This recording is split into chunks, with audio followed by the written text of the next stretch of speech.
Voltei.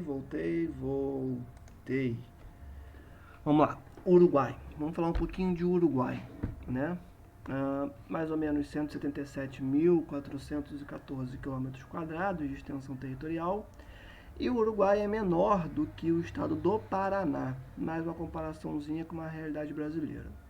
Ele está no sudeste da América do Sul, e a maior parte do território uruguaio é parte da Bacia do Prata. Já falamos do Prata, dessa bacia em alguns momentos, né? Ali nessa relação do Paraguai, Brasil e Argentina. O Uruguai está ali também, tá? Dentro dessa bacia. Assim como o Paraguai e a Argentina, como eu acabei de falar, os três formam a América Latina. Olha só que interessante.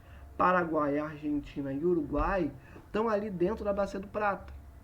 E como eles estão dentro dessa bacia, eles são chamados de América Platina, tá bom? Esses três constituem essa porçãozinha da América que nós chamamos de América Platina, tá? O Uruguai, ele pode ser chamado de país do sul, por quê? Porque ele está lá embaixo, né? Ele se localiza na parte do território sul-americano que se afunila na direção sul, né? Então, alguns chamam, né, essa região de Cone Sul, né? E o ponto, né, final de baixo, assim, né, poderíamos dizer, né, o ponto culminante, né, talvez seja melhor, né, desse cone é justamente o Uruguai. Por isso que alguns chamam ele de país do sul, né? E basicamente por conta desse afunilamento que existe aqui na região da América do Sul, né? Que parece muito um cone, né? E quem está aqui embaixo é o Uruguai. Show? Condições naturais do Uruguai. Ele tem um relevo de baixa altitude, né? Ele tem planaltos ali com altitudes médias de 30 metros, não é uma coisa tão expressiva assim. Tem ondulações suaves, coxilhas. Coxilhas é o nome dado por um tipo de relevo muito semelhante com o que nós encontramos ali no sul, nos Pampas, tá, gente? Então a gente percebe que o Uruguai tem algumas similaridades com a região sul. Mas vamos continuar aqui. Destaque para dois rios, né? Que ambos nascem no Rio Grande do Sul. Né? Olha só que interessante, tem esse ponto também. Quando a gente pensa na distribuição hídrica, né? Na rede hidrográfica do Uruguai, a gente percebe dois rios principais. E esses dois rios nascem no Rio Grande do Sul. O primeiro deles é o Rio Negro, né, que atravessa o país de nordeste a sudeste, e o rio Uruguai, que esse rio é aquele que delimita a fronteira entre o Uruguai e a Argentina. Então, os dois rios mais importantes do Uruguai nascem no Rio Grande do Sul. Ele tem um clima temperado, tá bom? Com chuvas bem distribuídas ao longo do ano, com o inverno frio. Então, ele tem um clima que é aquela questão, né, gente? Quanto mais você aumenta a latitude, menos quente é o país, né? Então, a gente está falando de regiões com clima o que até agora? Tropical. O Uruguai não. O Uruguai tem um clima temperado e bate diretamente com aquelas características físicas que a gente já conversou, como a própria latitude, tá bom? Tem um inverno frio, porém sem queda constante de neve. Qual é a vegetação que ele tem? Vamos voltar a lembrar do sul. O relevo de coxilhas não lembra um pouquinho aquilo que a gente vê na porção sul do Brasil? Pois bem, qual é a vegetação? Vegetação de campos. Também nos lembra as pradarias, né, do sul brasileiro, né? Que é o quê? São aquelas vegetações baixinhas, são gramíneas, algumas herbáceas. Herbáceas são ervas, tá? Gramíneas, né? Algumas herbáceas, que são muito interessantes ali para você colocar pasto, que aí o pasto vai ali, ó, vai comendo o que está ali disposto. Além de ser um relevo não tão complexo assim, né? Coxilhas, né? Os pampas, basicamente eles têm essa forma aqui, ó. São planos, porém fazem algumas voltinhas, né? Então é muito interessante para você dispor ali o seu gado, tá bom? É uma vegetação também presente no Rio Grande do Sul, como eu já falei para vocês. Excelentes pastagens para rebanhos, já falei para vocês também. Rebanhos principalmente de bovinos e ovinos. E esse que é um ponto interessante, né? A base da economia uruguaia está justamente nessa pecuária de bovinos e ovinos. Olha só que interessante, tá bom? Então, essa estrutura física do Uruguai, pensando do relevo de coxilhas até a vegetação de campos, lembrando que ambos se mostram, né, também estão presentes na porção sul do Brasil, né, constituem, né, o elemento fundamental para a base econômica do Uruguai, que é o quê? Que é a pecuária bovina e ovina. Tranquilão, gente? Acho que está de boa, né? Ver um pouquinho do processo histórico do Uruguai agora. No Uruguai, no passado, né, nós tínhamos ali os índios Guarani e Charruas, né, que ocupavam a banda oriental do Rio da Prata, era onde esses nativos estavam. Houve a introdução da criação de gado bovino por parte dos espanhóis. Quando os espanhóis chegam no Uruguai, eles percebem as características naturais ali presentes e automaticamente não, né? Mas pouco tempo depois, instalam ali uma pecuária bovina justamente de acordo com essas conjunturas físicas, tá bom, gente? E os espanhóis tinham um foco ali de ocupar de fato essa região, tá?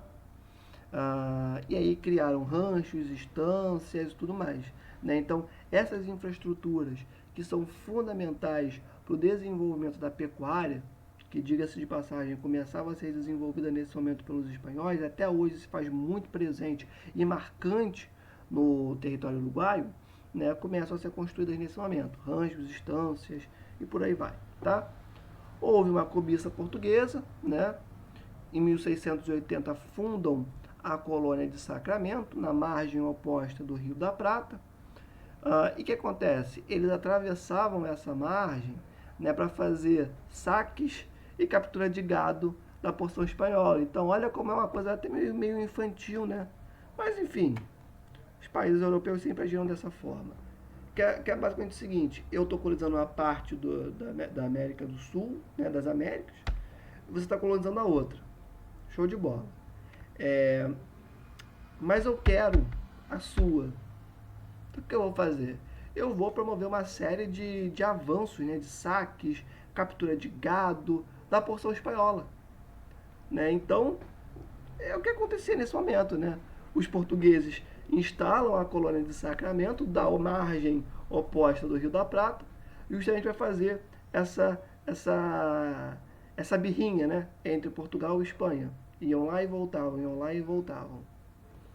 E óbvio que isso motiva o quê? Um ataque espanhol.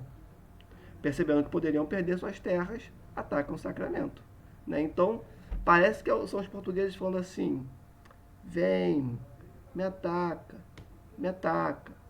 que se der problema, eu consigo, de repente eu consigo ganhar vocês e isso aqui agora vira meu. Percebem a tática?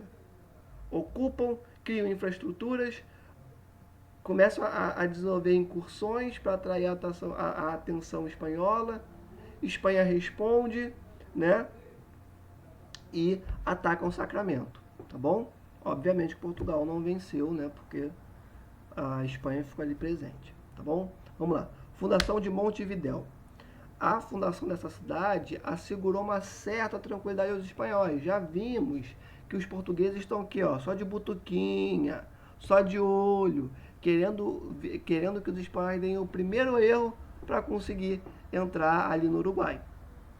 E aí eles fundam, no caso dos espanhóis, fundam Montevidéu, e a fundação dessa cidade em 1426 desenvolve ali uma certa tranquilidade para os espanhóis, tá bom? Mas só para fazer aqui uma correçãozinha. A fundação de Sacramento foi depois, tá? 1680, tá? E aí tinha essa movimentação portuguesa. Montevidéu foi construída muito tempo antes, tá? Os espanhóis constroem essa região porque eles estão atentos que tanto Portugal, que era uma das principais potências naquele momento, naquele século, como outros países europeus também estavam de olho nas Américas, nessa região nova que Colombo tinha descoberto. Então, o que ela faz? Já constrói Montevidéu, já segura ali uma certa tranquilidade e coloca essa cidade como parte do vice-reino do Rio da Prata, ou seja, cria ali uma estrutura, né, de governo, obviamente guiada aos interesses espanhóis, cria uma cidade ali, ali no Uruguai, no caso Montevidéu, junta essa cidade a uma estrutura de governo desenvolvida e garante dessa forma uma maior presença espanhola ali. É como se a Espanha estivesse falando, ó, tô aqui, hein? Não tem como dizer que eu não tô. Ó o bagulho construído aqui.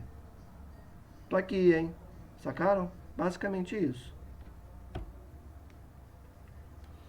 Uh,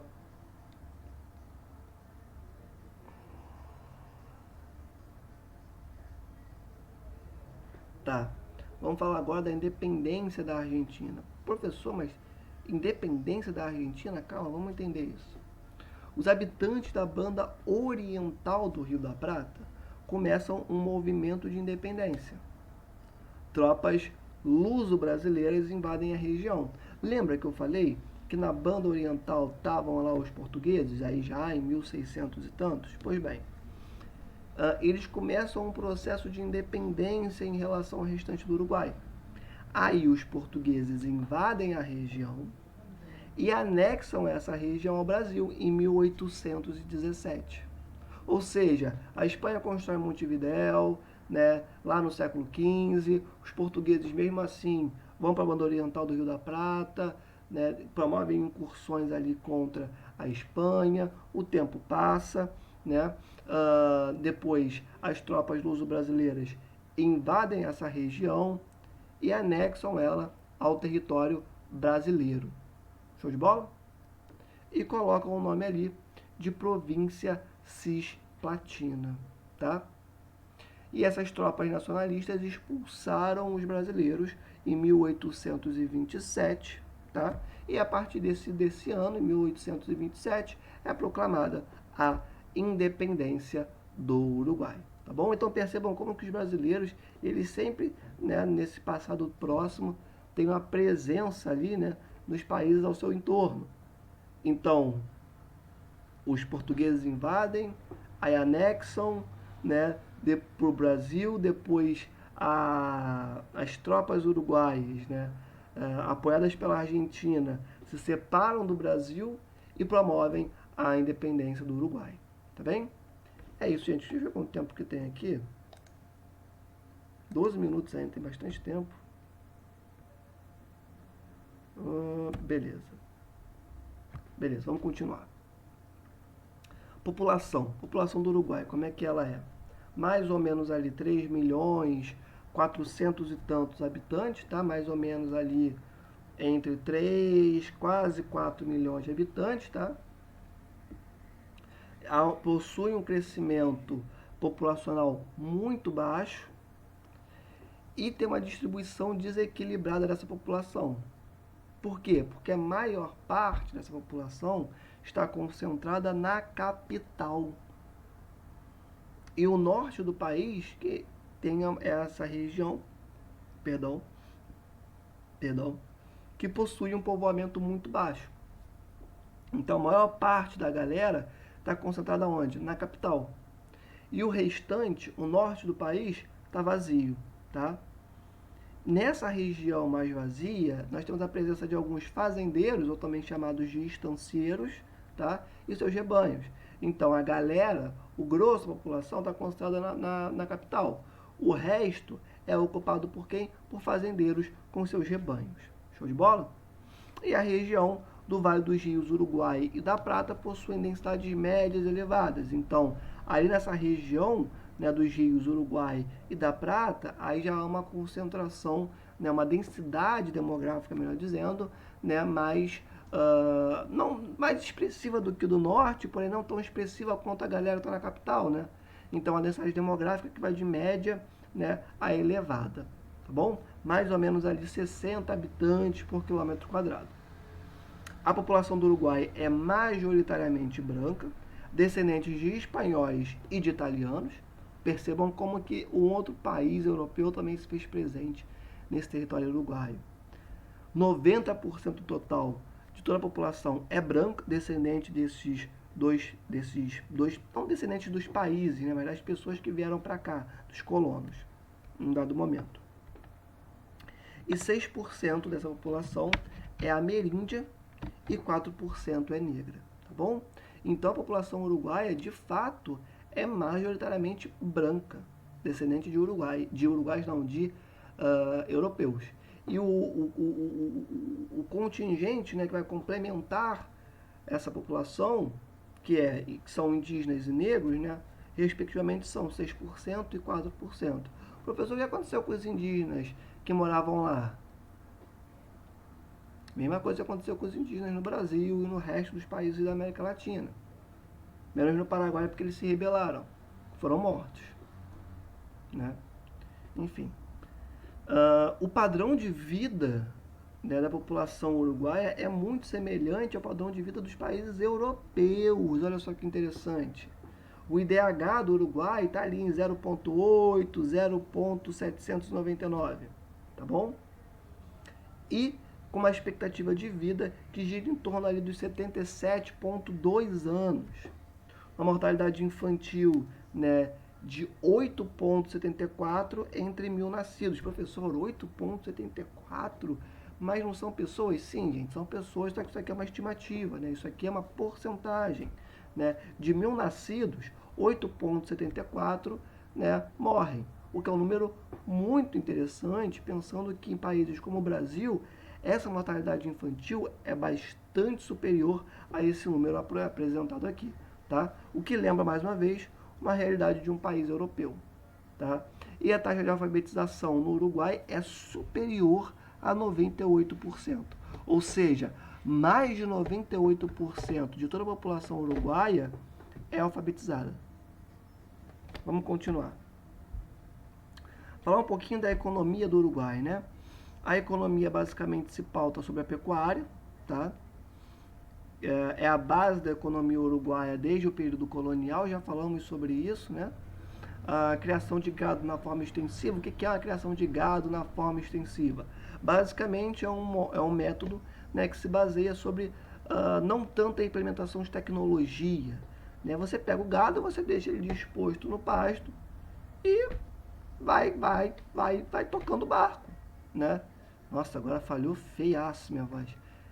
Coloca os bois dispostos no espaço, né, no pasto, e ali, ó, vai pegando a carne e vai vendendo. É a forma mais antiga de se lidar com isso, né, e que é tocada até hoje, por isso que é uma forma extensiva, sem pouco aproveitamento tecnológico. Há uma exportação de carne, couve e lã de ovelha, são os 3 principais produtos exportados. Os lucros foram reinvestidos na saúde e na educação.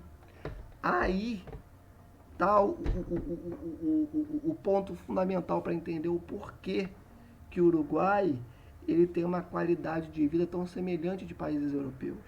Porque o lucro que ele consegue, ele reinveste em educação e em saúde. Ou seja, a população consegue ter acesso a salários maiores e um melhor sistema de saúde, o que impacta em todo o sistema produtivo também. Tá? Continuando.